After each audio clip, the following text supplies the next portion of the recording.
Welcome to A Lunch with Biggie, a podcast about small business and creatives sharing their stories and inspiring you. My guest today started out as a history teacher and decided to follow his passion of being a barber and bringing everyone who comes into his shop that real old Florida Barber feel that is growing within Orlando. Yes, please welcome the owner and head barber at Eleanor's Barbershop, Tito Santiago. What's going on, man? Hey, how's it going? What's going on? I really appreciate you taking the time to come see me. I'm actually inside of Eleanor's Barbershop, and it is amazing. We're going to talk a little bit about it. But my first question usually always is, what is your go-to sandwich lunch? I am a sucker for Italian subs. Okay, good. A classic. Italian Anywhere sub. in particular around here that you go and get to? Stasio's usually once a week. Oh, yeah. Every now and again, though, a good old-fashioned public sub will do the trick. Yes, I'm with you 100%. You can't go wrong with the Stasio's, so I absolutely love them. So tell folks a little bit about Eleanor's Barbershop. Like, if they didn't know what it was, just give people kind of like the elevator pitch on what exactly it is if someone were to ask you. Eleanor's Barbershop is a full-service barbershop in Orlando, Florida that any race, gender, age, sexual orientation can feel comfortable getting a full-service barber appointment.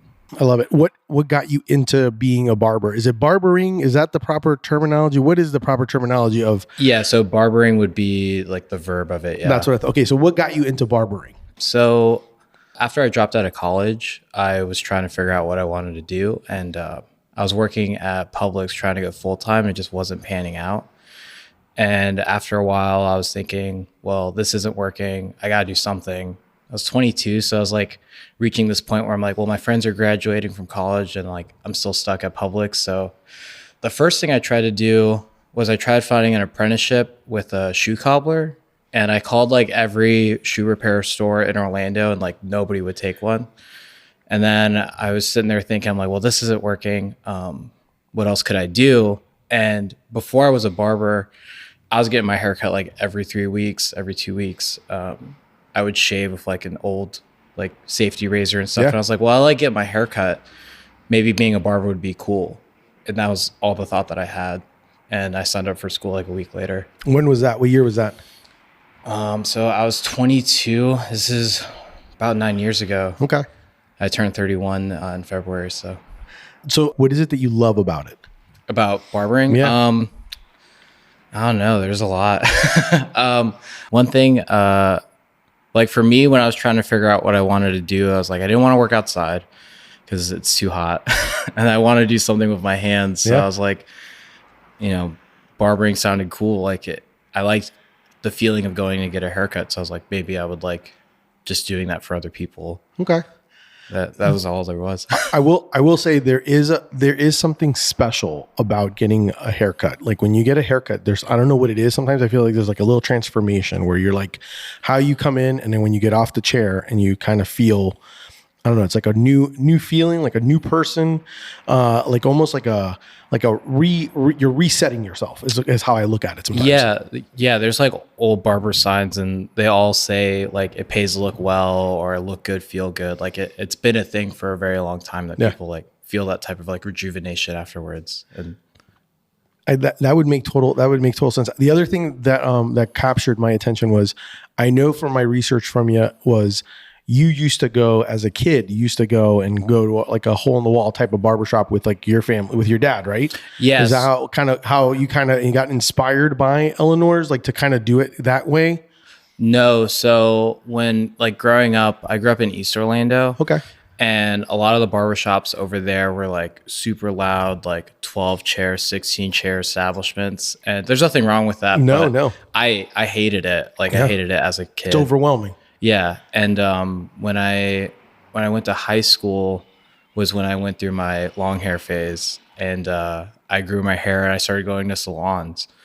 And I think it was about 18, 19 when I was like, long hair is stupid. And I cut my hair off, and then I started going to a small barbershop in Orlando. And that was the barbershop that I was going to when I decided to pursue being a barber. Yeah. And then so I know I mentioned in the intro that you originally were thinking of being a history teacher. Are you like a history buff? Are you into history? Yeah. So I went to Valencia first to get my associates, Yeah. and I did that, and then I started going to UCF, and I was just studying history, and I realized I was a bad student. I don't like doing homework. Yeah. I'm not a big studier. Like I enjoyed like the lecture hall part of things and like talking about it, but when it came to like doing actual homework, I can't do it. Like I'm such a bad procrastinator, and yeah, it didn't work out very long. Hey, I totally get that. So the reason I asked the question about the history aspect of it is because one of the things that I keep reading everywhere I read about was obviously some of the things I loved, obviously the inclusive part about everyone being able to have an opportunity, but I also saw like kind of like the opportunity of getting like a real old Florida barbershop experience. So I kind of wanted to get a little bit of an idea of what your definition of that is. And then at the same time, I also think that it's kind of interesting because it's like I was showing my wife a picture of your place, and the first thing she said was like, oh yeah, I could totally see this like as like a historically like 1940s, 1950s feel, the everything. And we'll talk a little bit more about and I'm all about the branding and the whole look of everything have you done, and we'll talk more about that. But what can you tell people a little bit about what that is? Like, what is, if someone were to say, well, what's old Florida barbershop experience? Like, what would you call that? Or how would you explain that? It's hard to explain unless you grew up in Florida. Like I've lived in Florida since I was 2 years old. And so when I talk to people who grew up here, like they're pretty quick to pick up on it.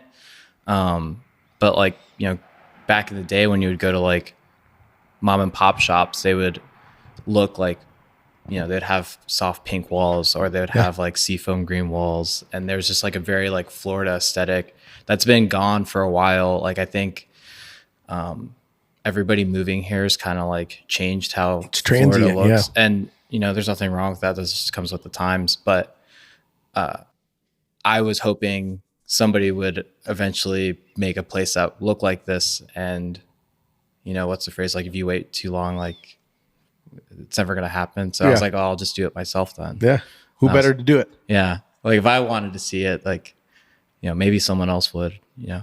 No. And I absolutely love it. Like it literally is, it's like, I guess I would call it flamingo pink, something like that. And it's just like, it really does. It's almost like that's what kind of drawn me. Because when I walked in here, it feels like I walked into the past, which is kind of funny considering you actually you wanted to do history. Yeah. So it's kind of like that whole aspect of it.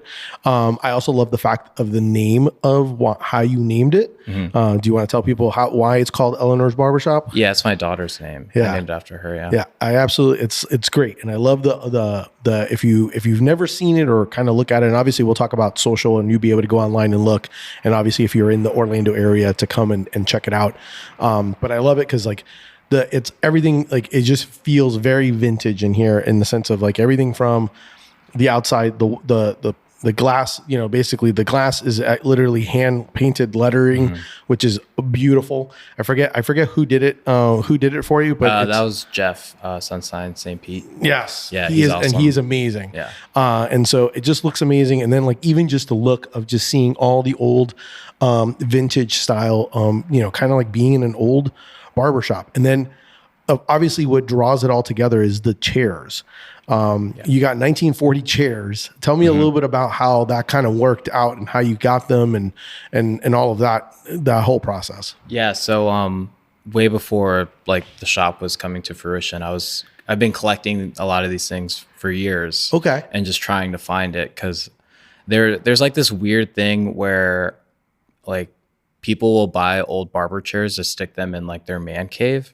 And then what happens is they try to restore them and they just end up ruining them, or like they let their grandkids play on them and it ruins them. And so I was just buying chairs because I was like, eventually I want to open a shop. Like, I don't know when that's going to happen, but I don't want these chairs to get messed up in the meantime. And I had a few chairs that I was picking up, but none of them matched. And I'm real big on like things matching and like the cohesiveness of it.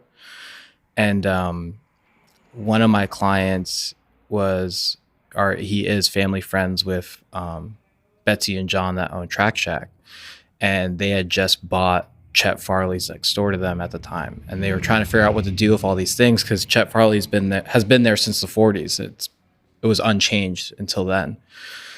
And so he told him, he's like, oh, well, my barber likes buying these things. I can give him your phone number. And that's how that connection happened. And I didn't know exactly what they had at the time. Like, they were showing me pictures and there's like a ton of stuff in there. And so when I went there, all that was left was the chairs and the stations. Like, other people came and bought all the little things. Yeah. And so, Betsy's talking and she's like, oh, I've been looking up like how much these chairs are worth and all the stuff. And it was one of those things where it's like, well, they're only worth that much if they're in good working order and like they look nice, and they were all super torn up. Yeah. Like I said, that place had been there since the 40s, and those chairs Wear had and been tear. there. Yeah. So, we were talking about, I was like, well, what are you trying to sell? Like, just the chairs? And she's like, I'm trying to sell everything in here. And so when she said that, we started talking about numbers, and I was like, I have to take the stuff. Like, if I don't take it, someone else is going to take it.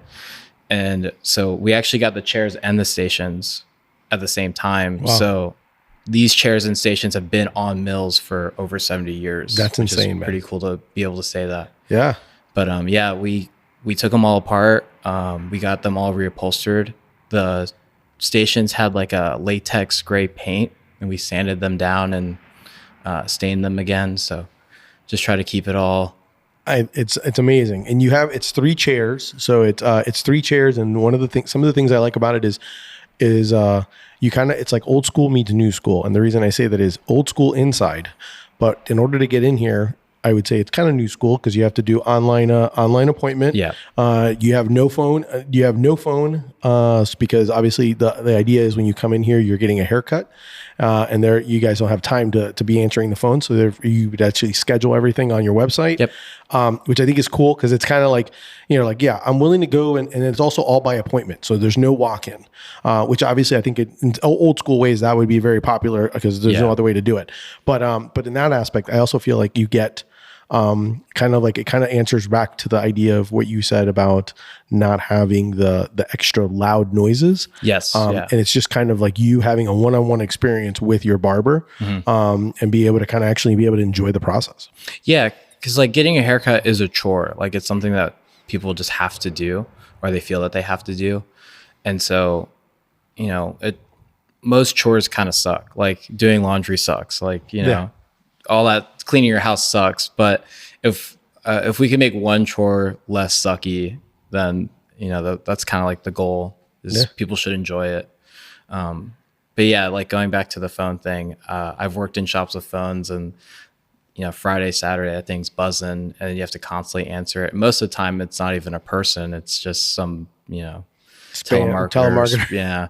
So it's like, no, like people ask us like, why don't you have a phone? It's like, because we're focusing on the haircuts, and it takes away from that once you have to answer a phone every 5 to 10 minutes. But yeah, that's like one of the points of contention that like has come up multiple times since being open, where people are like, why don't you have a phone? Why don't you have a phone? It's like, we don't want one.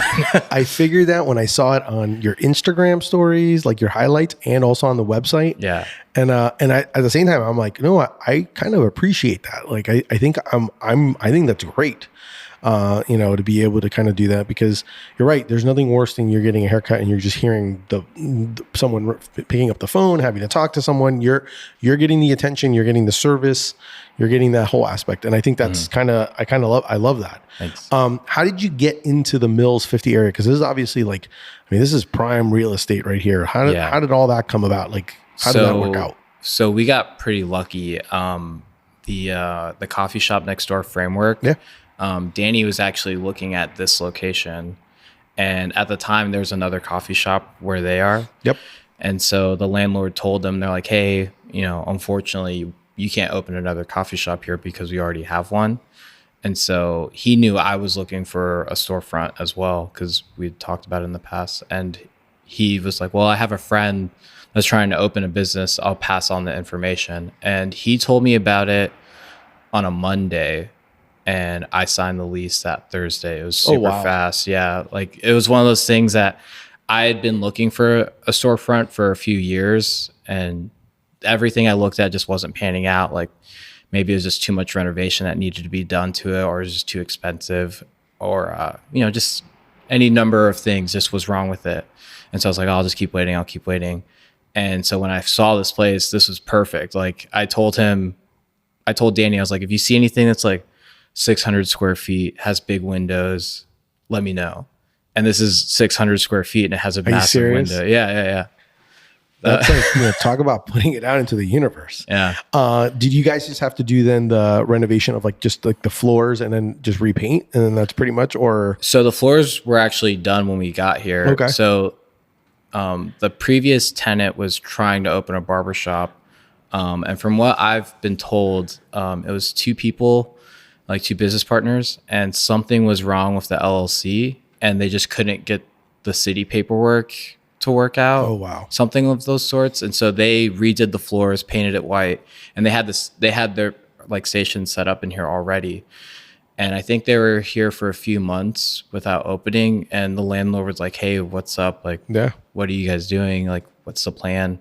And they decided to close on the lease. And then that's when I found out about it, like shortly after. So when I got here, it was just an empty shell and the walls were white, but the floors were redone. Like they had just done them. They still had like the paint chips like on the walls from when they threw them down. Yeah. So we got really lucky with that. No, man, that's amazing. That's amazing. And then, so at the time you said you've been looking for a while to go to find a shop. So you were basically already chomping at the bit of like, hey, I'm going to try to figure this out. If I don't find, what were you doing during that time while you were trying to figure out, like, and then how quickly, because the turnaround seems pretty quick. Yeah. So like, it wasn't one of those where like, whatever you were doing, you're like, I'm just stopping. I'm going now, I'm pivoting and going to what I wanted, creating the barbershop, or how did all that kind of go? Cause it seems like quick timing. So I worked at a shop, for about 2 years. And it was like kind of like the dream location that I wanted to work at. Like when I first started, I was like, I'm going to go to barber school and the goal is to work at this place. Yeah. Okay. And then I started working there and it just wasn't working out. It was just difference of personalities. And so, I had this epiphany of, if I wanted to be treated with some sort of respect and dignity, then who else to do it than myself? And so I was looking into those, they're called like eye studio salons. Mm-hmm. It's like those private little booths. Yep. And so I rented one of those, and I always said, like, if I'm going to do this, like the next thing would be to open a shop. And so I did that for about a year, and I was kind of looking at it, but at the time just, it didn't make sense to do it. And a few friends I had opened a shop and they asked me to come along, and I was like, I don't know. I'm kind of like doing pretty well for myself now. And then I just got bored doing the studio thing because you're in like 100 square foot room. Yeah, just you in a little box. Yeah. And so I was getting ready to get married. My wife was pregnant. So I was like, okay, well, I don't want to be bored at work and then come home and deal with like family stuff as well. Yeah. Like it's a different mindset when you're just bored all the time at work. Mm-hmm. So I went and worked with like my two friends that opened their shop. And as soon as I got there, it was just like, okay, now I'm not in charge anymore. And they're building their shop and it, good for them, but it wasn't what I wanted. And as soon as I realized that, I was like, okay, I have to open my own shop because no one else is going to open what I want. Yeah. So no, I love that because you kind of went two different. The route you went, which I find very intriguing, is the fact that one, you said, okay, well, I want to do this, and you then went the iStudio, which is a great route to go because it's kind of like small business. Kind of you get to kind of figure it out and kind of feel what you like and not do, and I can totally see that being totally because I do know folks that work in those, and it's kind of like your own little pod, and that's pretty much it. So I totally get that. And then the fact that you were able to kind of then, after you did it, got a taste of it and then go and kind of do that. So I think that's always great because like when people sometimes when they start, they feel like they have to go take a large bite, and you kind of started first small bite. And then after you kind of did that, then you kind of then realize like, okay, well, and then when you, kind of like hang out with, be able to work with your friends, but then at the same time say, hey, this is not what I want to do. And I think that's great because then you, once again, obviously found the opportunity. It came. And when it came, you were like, okay, well, I already know what I'm doing. running the business. I'm just going to be able to jump right in this. This is, that's awesome. Yeah. Thank you. Very cool. And then the two people that you kind of, I know there's three of you. The other two, like, how did you come about? Like, how did you work here? Yeah. It's just two of us right now. Oh, there's two of you. Okay.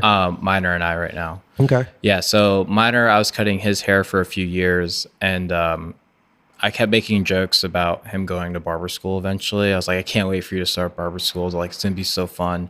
And then it was during the pandemic, like right around the start of the pandemic, he shot me a text message. He's like, hey, can we go get lunch? I was like, yeah, sure. And he was like, so first things first, my wife's pregnant. And secondly, I want to go to barber school. And he didn't know, he didn't know how I'd respond to it, I guess. And so I told him, I was like, cool, well, you can start apprenticing with me as soon as you start. And I don't think he thought that was like going to be my response. Yeah. But it's like, he's my friend. So like, why wouldn't I want to teach him type of deal? And so he apprenticed with me for a while. Right when I was opening the shop, we had a conversation because, it was hard for him to get started. There weren't people getting haircuts at that time. And that's the thing with cutting hair, is the only way to get better at it is to physically do it. Yeah. You can study all you want, but like you actually have to, do the haircut.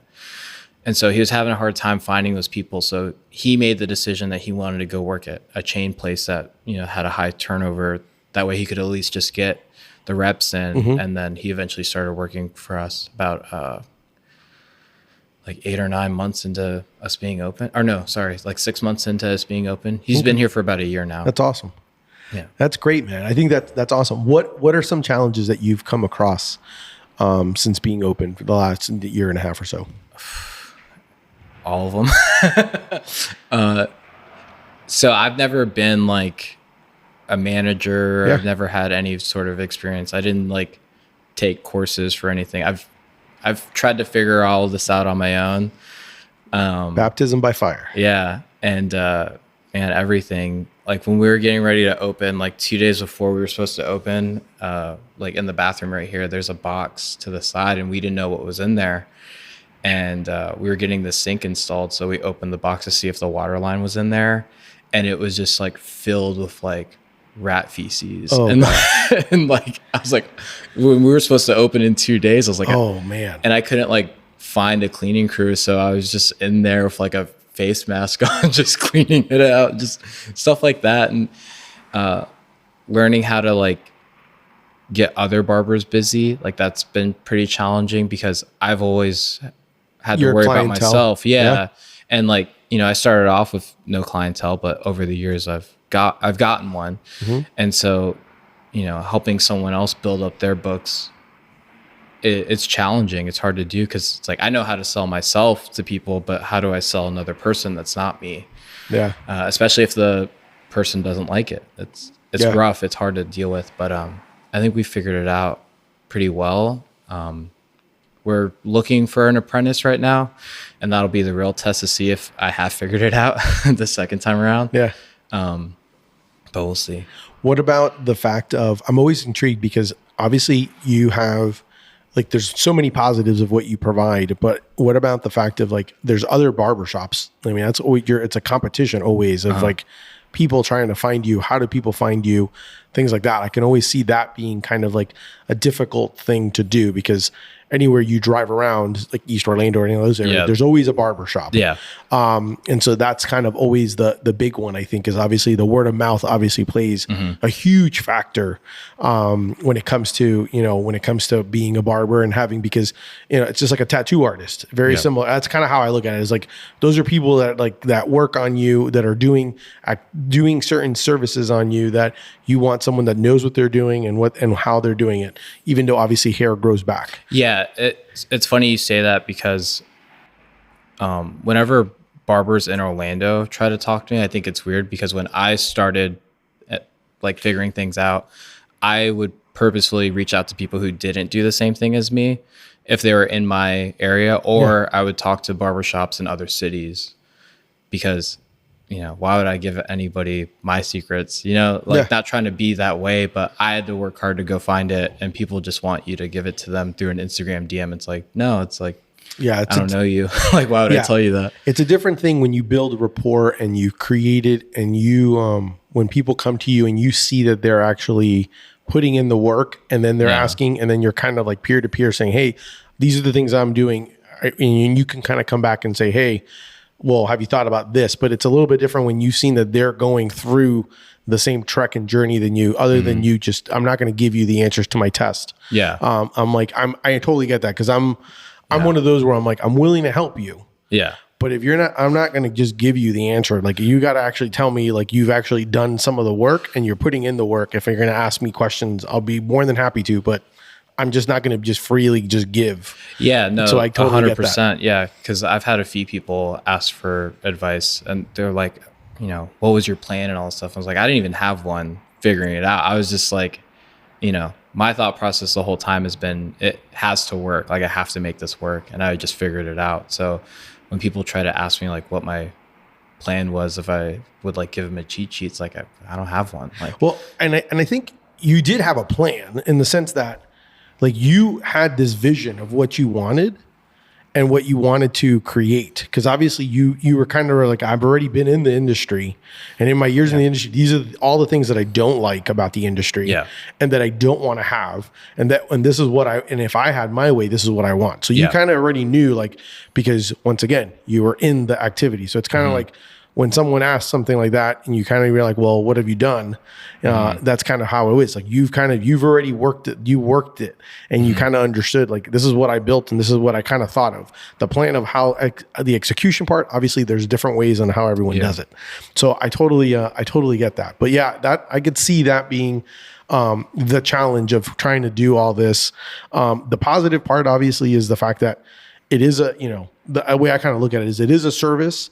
It's something that it's very easily for you to be able to kind of like, it's great because you're able to kind of, I kind of look at the way what you're able to do is you're able to kind of like, okay, I have a chair. As long as I have power chair and I have my electricity that I can use for my clippers and be able to use for my scissors, I can kind of get to work. Yeah. Which I think is great. The fact that you have that ability. And then also, obviously, I'm always kind of curious on the fact of, when you're dealing with a lot of like the vintage or more like, like the 1940s chairs, I'm assuming you've kind of now learned, since you've collected them, how to repair them, how to fix them.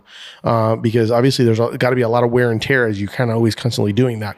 And I'm assuming with the collection of chairs that you have, you sometimes, if need to, you can actually use and kind of, interchangeable parts and stuff like that. Yeah. So I've learned a few things here and there just from talking to other people. Cause with the power of the internet, you can find other barbershops that, have old chairs as well. And, I'll reach out to people and ask for questions. But there's also a guy in Altamont he's like a big like barbershop collector of sorts, and he has way more knowledge than I do. So I'm grateful enough that I've been able to call him a few times to help That's awesome, man. Fix things. And he also has a connection to get parts made, which is really nice. Okay. Because the companies that made these chairs don't exist anymore. So that's what I kind of figured. I mean, it's one of those where it's like, hey, these are great. And the fact that you use them, but you're using them on a day to day. So there's got to be a wear and tear on them. So that was like one of the first things when I look at it, I was like, oh man, I'm like, how is he handling that? Yeah. The chair in the front is my chair and the pump just broke. Oh, no way. So we're waiting on parts to get it fixed. Jeez. Yeah. Okay. What advice would you give someone wanting to start something, and maybe that they haven't taken the chance to do it, and it could be anything. It doesn't have to be just be a small business, but what advice would you give someone? Or maybe if another way to look at it is, what advice would you give yourself if you were starting over again, and kind of like, hey, what advice would I give myself now after now having gone through what my journey so far? So actually about like a few months ago, we were having a talk with someone in here, and he asked if we had any regrets about like when we started out. Yeah. And I actually don't have any at this point. Like I've made some mistakes, of course, and I've learned a lot. And maybe if I went back in time and could change things, I could, but I don't think I would, if that makes sense. Yeah. Like I think all my experience in different barbershops that I've worked at helped create how Eleanor's is today by knowing what not to do or knowing what I don't want. Yeah. So I think the biggest thing that people hold themselves up on is just starting. Like, it's so many people get caught up in like what ifs and like money and failure. And I've never done a haircut for money. You know what I mean? Like, of course I charge for haircuts, but the goal was never to be rich. Yeah. The goal was just to make enough for me to survive and, enjoy myself. So I think people get caught up in, well, what if I'm too broke, or what about this? What about that? And like my first few years of being a barber, I was super broke. Like, I started barber school in debt from college still. And so like whenever I talk to people, especially people who want to go to barber school, they're like, well, what about this? What about that? I'm like, you'll figure it out. Like, you have to figure it out. I worked 2 jobs doing this in the beginning. So I think people just get in their own head about things and just won't start. And that's the biggest thing for me, is just like, if you just start going, you'll figure it out. Like, you have to figure it out. But if you're trying to like game plan everything beforehand, you're just going to stop yourself in the water. So you might as well just jump into it and figure it out. Yeah. That's my thing. I absolutely love it, dude. That is like the best advice you can give. What do you do for fun? Right now, I know your spending time with your daughter is part of the fun part, but is there anything that you do like for yourself that's for fun or like recreation or anything like that? Yeah. I go to the jungle around the corner. Yeah. I've been doing kickboxing for about 3 years now. I do that usually about 3 to 4 times a week. That's pretty fun. And it keeps me active too, because I don't have the brain power to just like pick up weights and put them down and like stay motivated. I have to be doing an activity to work out. So that's a lot of fun. I'll play video games from time to time, but I'll go through like, waves of it. Yeah. Yeah. Where it's like, I don't want to touch my computer for a month, and then I'll do 2 months straight where I'm up to like 2 a.m. playing video games. I'm a very like obsessive person. Mm-hmm. And that's typically how all hobbies go, is like, I'll grab something and like, that's all I want to focus on for a while. Full consumption. Yeah. And then I'm just like, okay, I'm bored of this. I'll move on to the next thing. I don't know if that's healthy or not, but I don't think it's a problem as long as you're finding the right outlets to do things. I'm always curious what people's activities are, just because I've learned through the course of the year, the whole aspect of, I guess, I started therapy. When I started therapy, one of the things I started talking with my therapist was just about life and just trying to into things in general. And one of the things that he brings up, which I always find to be interesting, is he talks about like there's like 4 major areas of life that everyone needs to be in order to be successful. Mm-hmm. And what the first thing, usually a lot of people have it in reverse. So in his world, he always brought up, at least what he kind of, when we were talking, because it's called like cognitive therapy is what it's called. Yeah. And when we go through it, he basically says like recreation is like, should be your number 1 thing. Mm-hmm. And then socialization is number 2. Usefulness is number 3. Responsibility is number 4. Yeah. And what tends to happen is people flip it over. Yeah. And when they flip it, you become so responsive. You don't do any, like all you're doing is work. Yeah. There is no recreation, and then there's no like socialization. And then when it's all said and done and you're no longer working, you then have no feeling of usefulness or anything like that. It all kind of connects. Yeah. And so I'm always kind of intrigued by what and one of the things and it's funny that you say that, because in my conversations with him, one of the things he always asks me, he's like, well, what activities are you doing? And I'm a walker. Like, I just go for walks. Yeah. And I go for walks just because I want to get out of my own head. And also my day job, it allows me to separate from my day job. It's kind of like a separation of day job. And then I switch my brain to kind of go get creative, because in my day job, I'm not a creative person. Mm-hmm. It's very process driven. Yeah. So I kind of like the idea of crossing, switching. It allows my brain to kind of go and get creative and think of ideas and things like that. And then the physical motion of just being able to do some activity, other than just work all the time. So yeah, it's funny you say that, because through barbering, like socialization is a big part of it. Yeah. And I think when I first started, I was a very extroverted person. Uh-huh. And now I'm very introverted. Like, really? As soon as I leave this place, like, I don't want to talk to people anymore. And I'm assuming is it because of the fact that you're not on, but you're constantly socializing for so long that it just kind of, you almost need like a downtime? Yeah, 100%. Yeah. Because we have I think the last I checked, we have about 400 different people that come in here in a month. Wow. And that's a lot of talking and interacting with people between two people. It's just Minor and I. So Yeah.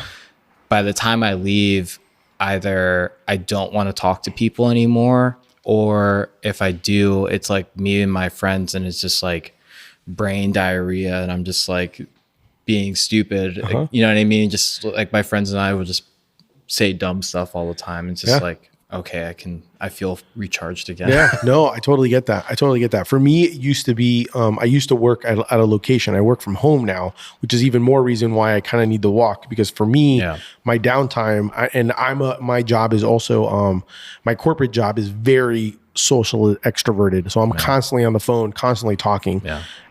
So very similar in that aspect. And then when I would go home, I had a 40-minute commute, and that was like my downtime where I didn't want to talk to anyone. And like people would call me, and I was like, don't call me. Like I would shoot a quick text. I'm driving home. Don't talk to me. Let me just kind of almost like the recharge or unwind. Yeah. So I totally get that. Like I could totally see where that aspect of it, where is you're like, well, maybe on the weekends, like maybe they'll need some time to kind of of like, I guess, what is it, like change course in order to go from there. Okay, now I can socialize and hang out with my friends and do stuff like that. But I totally can see that. Yeah, I try to avoid like the Publix over here, because I've gone in there and seen like 10 people that come here, and then not that I don't want to see them, but it's like it's my day off. Like I don't want to. Like I'll say, I have a rule with seeing people in public that I only say hi if the person says hi first. Okay. Just because, I don't know, I don't want to feel like, oh, you saw me a week ago getting your haircut and now I have to talk to you again. It's just like, I'm just trying to go, buy groceries. I'm just trying to do my thing, man. Yeah. No, I get it. Yeah. It's almost like, it's literally like it's like and in your case, you're like, and I can understand that you're a walking, you are the face of Eleanor Barbershop. So obviously people want to see you and come back. You know what I mean? Like, and so what happens is like you're on, and I seen that with like some other restaurants and owners of other places. And even with me, cause I'm the face, I'm the only person on the brand. So obviously you almost always have to be on. Yeah. It's almost like, so in that aspect, like that's the difficult part. Yeah. Do you also live in the Mills, like in the Mills 50 area as well? Or I live in the Milk District, so not far. Yeah. No, but so the same area. You're pretty close then. Okay, sweet.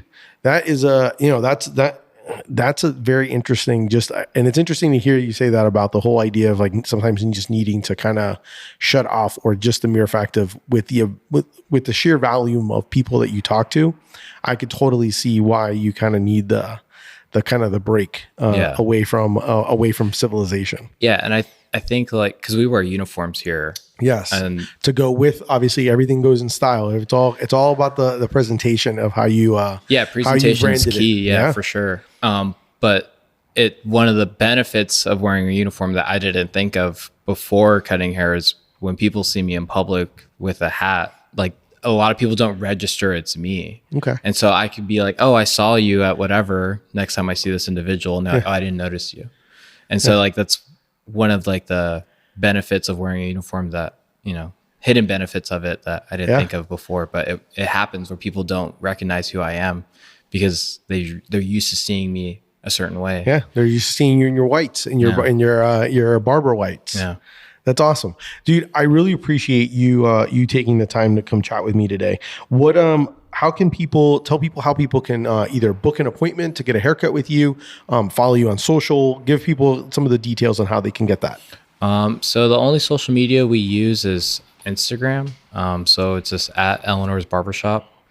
To book an appointment, you just head over to our website. It's eleanorsbarbershop.com. And everything's on there. Yep. Our schedule, availability, and all that. Perfect. And then, I really appreciate it. That's our show for today. Thank you so much to Tito Santiago for being on and having lunch with me. Definitely make sure to check them out if you need a haircut, need a shave, want to have a good experience, I definitely recommend it. I have many friends. My wife actually, when she was looking, she asked me, she's like, when are you going to get a haircut with him? And I was like, probably soon. So I definitely check them out. If you're in the Mills 50 area and looking for a barber, definitely make sure to book online and do that at Eleanor's Barbershop. And if you enjoyed the show, definitely make sure to subscribe, tell your friends. If you want to support me, check out my brand, Deli Fresh Threads. You can obviously shop online, or obviously, heck, I don't care. Just tell people about me. I'll take anything I can get. Thank you for your time. Until next time, keep eating sandwiches and follow your passion. Thank you so much, guys.